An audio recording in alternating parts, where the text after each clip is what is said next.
Ágora es un término griego que significa lugar de asamblea o reunión. Tradicionalmente, el ágora era el lugar específicamente designado para que los ciudadanos griegos se reunieran a debatir sobre los diferentes asuntos concernientes al sistema democrático. A partir de este momento, tenemos un Ágora en Luz Radio 102.9 con Gabriel Andrade.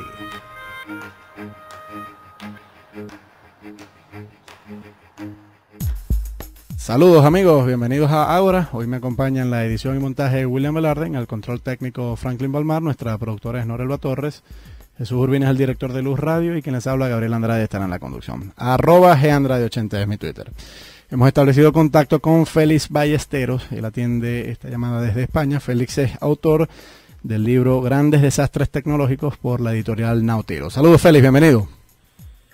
Hola, buenos días, saludos a todos. Conocemos muchos desastres tecnológicos. Quizás quisiera empezar por el de Chernóbil, que es seguramente el que la audiencia popular conoce mejor y de cual tenemos mayor referencia cultural. ¿Cómo ocurrió Chernóbil, Félix?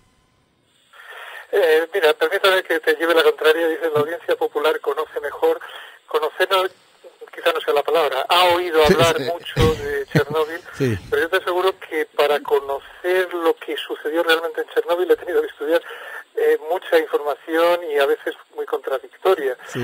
En el libro hemos puesto el resumen y cómo sucedió. Chernóbil, por suerte, por desgracia, fue un desastre demasiado sencillo, o sea, fue una imprudencia. Las imprudencias son los desastres más fáciles de evitar en el futuro. Básicamente, tenían que hacer las pruebas de un nuevo reactor. El reactor consume mucha electricidad, produce mucha más electricidad de la que consume, pero consume mucha. Y si el reactor se para y hay alguna detención, tienen que arrancar una serie de motores diésel que se dedican a refrigerarlo a continuación, ¿no? Pero claro, si el reactor ha dejado de producir electricidad, ¿quién arranca esos motores? Y tardan unos segundos en arrancar. Entonces hacían un experimento los soviéticos para ver si el reactor en las últimas vueltas, cuando está parándose, todavía podía producir electricidad suficiente como para arrancar los motores diésel de la refrigeración posterior. Entonces tenían que casi parar el reactor, pero el reactor cuando se para a veces tarda días en poderse poner en marcha. Y en Kiev, en aquella época, en Ucrania, que desgraciadamente otra vez vuelve a estar en la actualidad, pues era verano y había mucho consumo y las fábricas y todas estas cosas. Y además ese reactor no solo producía electricidad, también producía plutonio para los militares, para hacer bombas. Y bueno, pues es una doble dependencia y ninguno quería dejar de producir electricidad ni de dejar de producir plutonio. Fueron retrasando el experimento y al final lo hicieron por la noche. Y por la noche solo había 3 técnicos que se habían leído el manual, creían saberlo todo, pero no lo sabían todo. Y empezaron a parar el reactor, vieron que se paraba demasiado, que se les calaba, como si fuera un coche, se les detenía del todo, entraba en barrena, y para evitar que se parara, le sacaron sus barras de control. Las barras de control son las que regulan el funcionamiento del reactor y normalmente están bajadas casi todas. Ese reactor tenía, creo recordar que eran como 128 barras y no debería haber menos de 32 bajadas y dejaron 8 nada más bajadas para que no se les calara. Y en esas maniobras, pues cuando es un coche, pues pega un tirón, pero cuando es un reactor nuclear, de repente produjo mucha más energía, mucho más calor de lo que era normal y de lo que estaba preparado. En ese momento, al producir demasiado calor, el refrigerante, que era el agua, que era de agua, se evaporó toda. Y cuando decimos se evaporó toda, se evaporaron cientos de toneladas de agua. Un reactor es una máquina bastante grande. Esos cientos de toneladas de agua no solo se evaporaron, sino que además eran parte del control del reactor, era el propio agua. Es decir, el reactor para funcionar, sus neutrones tienen que atravesar una serie de sustancias, por ejemplo el agua, para frenarse y poder actuar mejor, ¿no? Y al evaporarse el agua, el reactor aumentó mucho más la potencia. Resumiendo, el reactor en determinado momento pudo estar produciendo con 1000 veces más potencia de lo que estaba preparado para producir. Y aquello explotó. Y eso no fue más que el principio del accidente, porque al explotar se paró y dejó de producir radiación incluso. Pero al reventar, la tapa del reactor, unas 2000 toneladas de hormigón, saltó por los aires, murieron 2 personas en ese accidente, en esa explosión, y el reactor quedó al aire y varios incendios alrededor.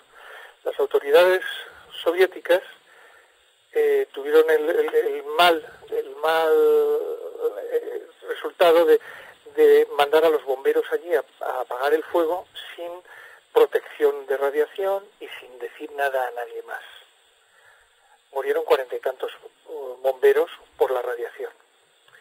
Y hasta unos días después, cuando protestaron los países, primero Suecia, fue donde primero llegó la radiación atmosférica, cuando protestaron es cuando en el Kremlin se enteraron de que tenían un accidente nuclear, lo cual dice mucho de los sensores de radiación y de cómo estaban preparados, o más bien no preparados, para radiaciones y para guerras incluso, y para lo que sea, ¿no?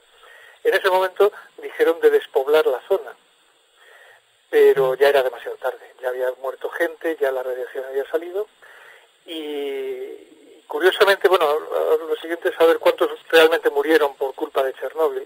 Hay cifras de todos los colores, yo he oído 100.000, 300.000. Las cifras que más hemos visto comprobadas hablan de unos 2.000 afectados. Pero no inmediatamente. Pero no inmediatamente, ¿verdad? No inmediatos, claro. No inmediatamente. O sea, fueron por las secuelas Casos posteriores. de cáncer de tiroides entre los niños, sobre todo son los más frágiles en este caso, pero muchos de esos cánceres se resolvieron favorablemente. Claro. Hubo, pues siempre se habla de malformaciones en los fetos, todas estas cosas difíciles de demostrar, pero a largo plazo, curiosamente, a largo plazo la población afectada ha tenido menos mortandad que la población no afectada, curiosamente, pero hay una razón para ello. Esa población tuvo médicos, tuvo unas asistencias sanitarias de primera categoría, claro. Cosa que en la Unión Soviética de aquellos años no era lo normal. Claro. Vamos a ir a escuchar un tema musical, Félix, y ya regresamos. @GAndrade80 es mi Twitter.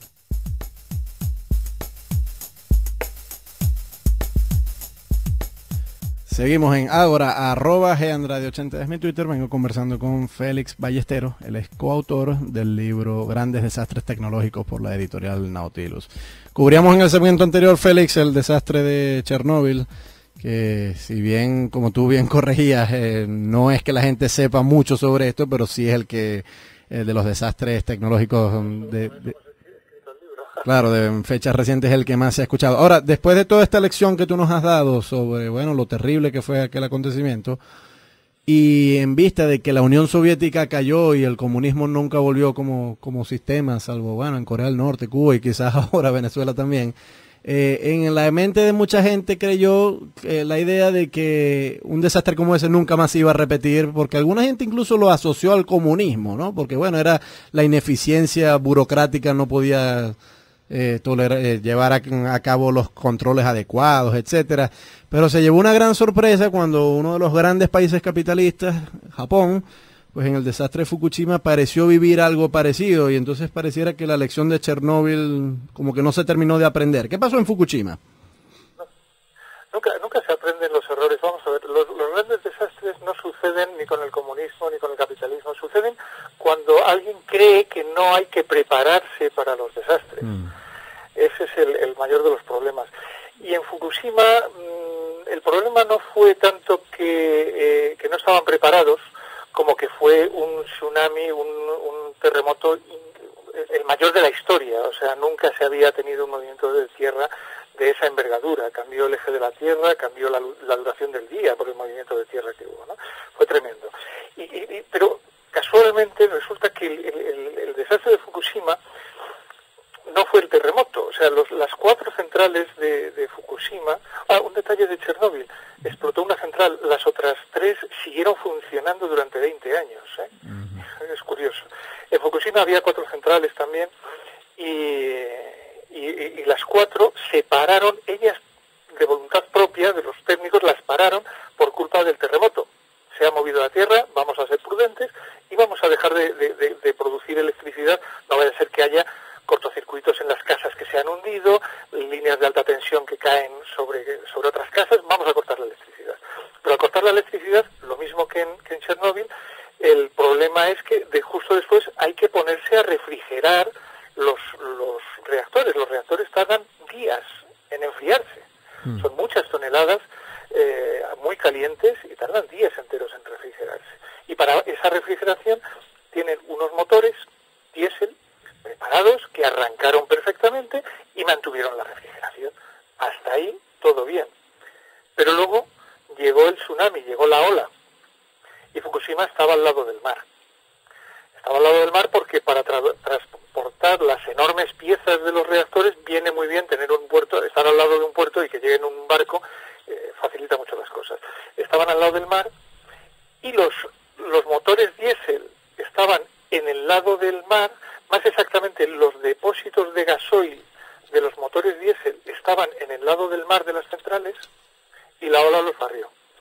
Se pararon los motores, dejó de haber refrigeración y aquello reventó. O sea, se calentó hasta producir una cantidad de calor que reventó el edificio entero. Eso fue, se parece más que al desastre de Fukushima a otro desastre que contamos en el libro, el de Harrisburg, de unos años antes. Fue el mismo caso, falló la refrigeración y estuvo a punto de reventar, pero ahí estuvo a punto. Allí lo consiguieron sujetar el reactor a tiempo, pero en Fukushima eran 4 y no hubo manera de parar el calentamiento y estallaron los 4. Al estallar los 4, la radiación quedó sin control, quedó al aire libre. Y todavía están tratando de enfriarlo, ya está frío, de recuperar toda la radiación y acorralarla y meterla en depósitos. Para que nos hagamos idea, el desastre de Harrisburg prácticamente no soltó radiación a la atmósfera. El desastre de Chernóbil soltó radiación por valor de unas decenas de miles de cubios, que es una barbaridad, pero decenas de miles. En el caso de Fukushima estamos hablando de decenas de millones de cubios, lo que ha salido a la atmósfera. Es con mucho el mayor desastre tecnológico de la historia.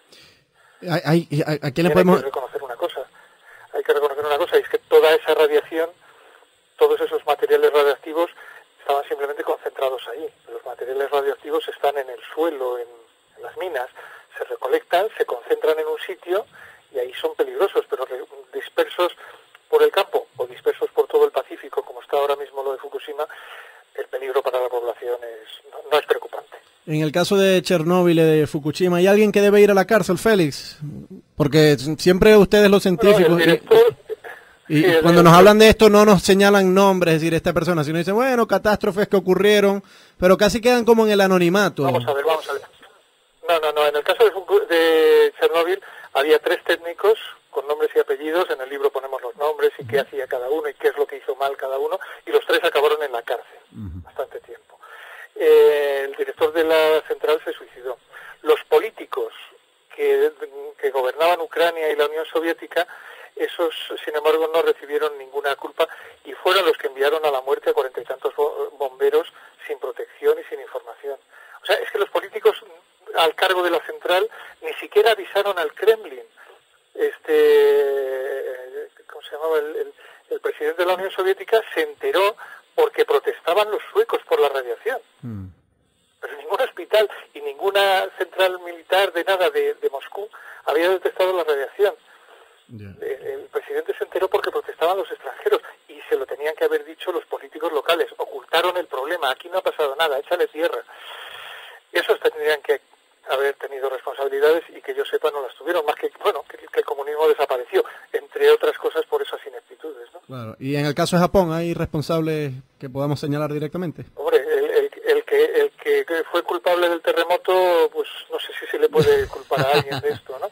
El responsable del diseño que se le olvidó pensar que una ola de no sé cuántos metros de altura iba a llegar, pues a esa quizá le podrían echar la culpa de algo, pero es difícil. O sea, cuando se diseña una central, alguien dice, tienes que prepararla para un terremoto de magnitud 9, por ejemplo, 8, que ya es, o sea, no había habido nunca un terremoto de esa magnitud, entonces no estaban preparados, era imposible estar preparado para eso. Claro. Yo creo que el diseñador lo podía haber hecho mejor, por supuesto, pero es que nunca había pasado algo así.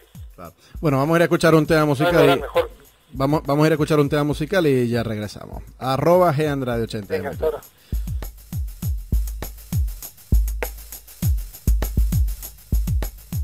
Seguimos en Ágora, @GAndrade80 es mi Twitter. Vengo conversando con Félix Ballesteros, él es coautor del libro Grandes Desastres Tecnológicos por la editorial Nautilus. Félix, en el libro ustedes pues hacen una reseña de muchos desastres tecnológicos. Aquí nosotros solo hemos mencionado dos, el de Chernóbil y el de Fukushima, porque bueno, son quizás los más sonados en la audiencia popular, y ciertamente tú has dicho que el de Fukushima ha sido el mayor desastre tecnológico de la historia. Ahora, hay algunas bombas de tiempo, algunos desastres tecnológicos que no han ocurrido, pero que podrían ocurrir, y me gustaría conocer tus advertencias. ¿A qué le debemos dedicar atención que podría estallar un desastre tecnológico en nuestras caras, a pesar de que aún no ha ocurrido? Algo muy de actualidad en Maracaibo hoy, los apagones eléctricos. Cada vez va a haber más. Cada vez va a haber más porque es un tema que hace falta una inversión muy alta. Para evitar los apagones eléctricos, la única solución es ir, como decimos aquí, muy sobrados, tener margen de sobra, poder producir mucha más electricidad de la que se necesita en cada región. Porque si no, si una región cae por accidente, y los accidentes suceden siempre, le tienen que alimentar desde las regiones fronterizas, de las de alrededor, y si esas regiones están al límite y tienen que alimentar además a otra región, esas regiones también caen, y los apagones pueden multiplicarse hasta caer países enteros, que ya ha sucedido, ¿no?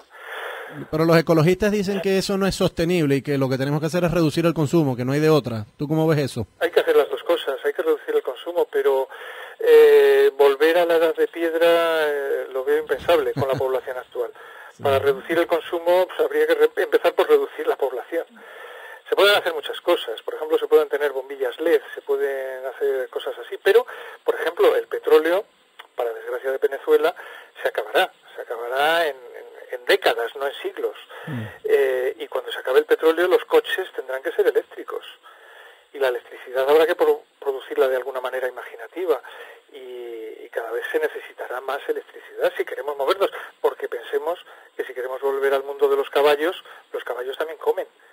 Y ya hay bastante hambre en el mundo como para encima alimentar a millones. Por ejemplo, en Madrid tendrían que entrar unos 4 o 5 millones de caballos para movernos a base de equinos, de caballos, de mulas, de yeguas, ¿no?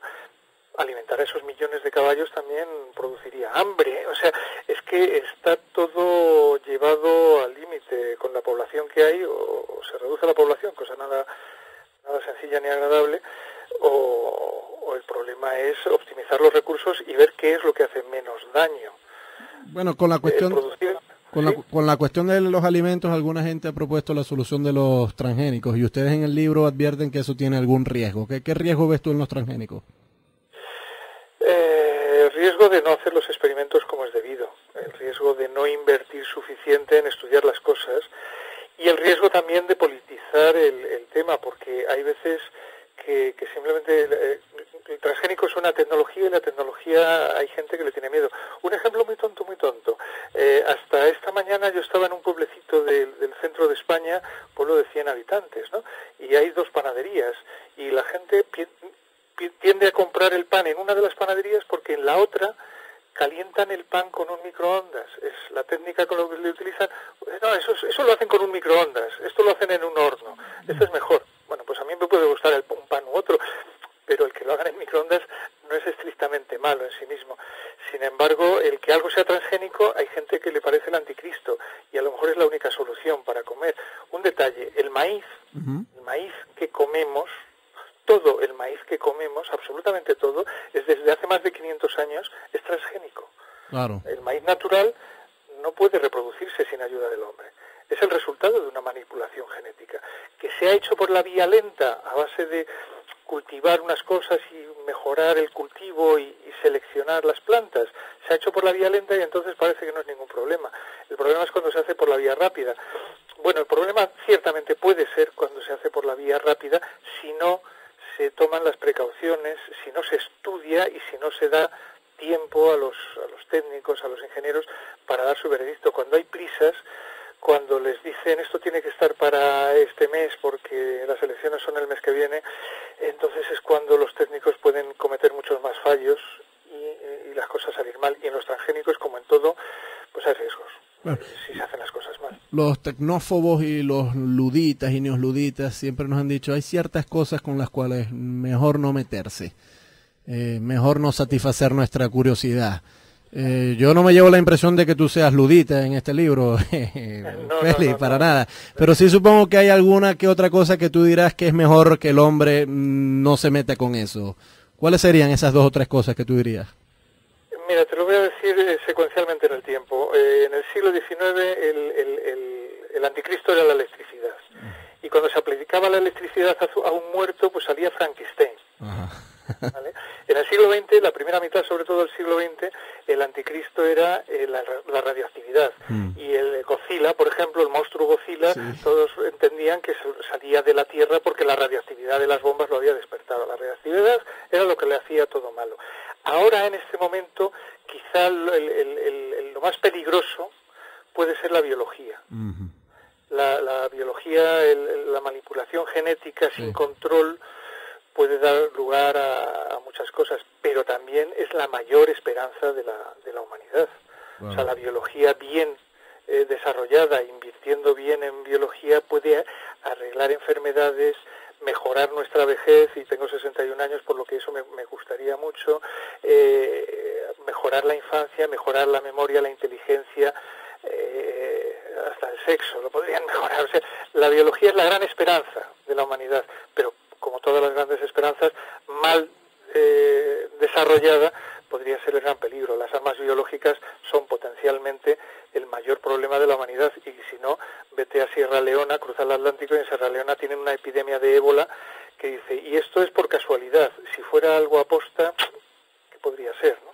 Bueno, el gran temor de mucha de esta gente no es propiamente los resultados de estas técnicas directamente, sino más bien sus consecuencias sociológicas, que se conforme como una gran tecnocracia, donde hay una casta de gente que sí tenga acceso a estas tecnologías y otra gente no, y dice, bueno, eso va a poner en riesgo la democracia. ¿Cómo lo ves tú? Sí, pero mira, esto ya ha pasado. Sucesivamente, vuelvo a hablarte desde el siglo XIX. En el siglo XIX, bueno, los siglos anteriores al siglo XIX, el que era rico era el que tenía para comer todos los días. En el siglo XIX ya casi todo el mundo más o menos tenía para comer. El que era rico es el que no pasaba frío en invierno, por lo menos en Europa. En Venezuela pasar frío es más complicado.